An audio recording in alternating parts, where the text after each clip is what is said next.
Aziz do'stlar, ushbu Hosilbek ukamiz Samarqand viloyati Kattaqo'rg'on tumanidan ukamiz malaka oshirishga kelishgan akademiyaga. Hosilbek, shu malaka oshirish jarayonida nimalarni o'rgandingiz? Foydasi bormi malaka oshirishni, nima deb o'ylaysiz? Ha, ustoz, albatta. Men akademiya Otabek Po'latovga kelishdan avval umuman ukladagi qila olmasdim tan olaman.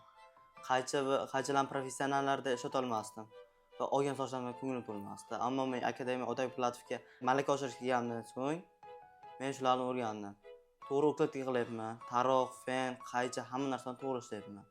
Va bularning orqasidan amaliyot davomida men pul ham topdim. Men akademiya Otabek Po'latovga kelganimdan juda ham mamnunman. Ko'nglimdagidan-da ziyodroq chiqdi. Hosilbek, 17 yoshli ukalarimiz kasbga qiziqishmaydi, kasb hunarga. Ularga nima maslahat berasiz? Shu kasbni tavsiya etasizmi, sartaroshlik kasbini? Albatta. Men 17 yoshli o'zim qator hamma tengi bolalarga tavsiya etaman. Mening bitta maslahatim, hech qachon uyingizdagi issiq ko'rpa araz kirib yotishni yaxshi ko'rmang. Naborot siz turingda kasb o'rganing. Sartaroshlik o'rgansangiz juda ham sizga yaxshi, toza, ozoda ekasiz. Kelajakda katta maqsadlar va katta orzularga erishishingiz mumkin. Hammasi Allohdan. Siz faqat harakat. Albatta.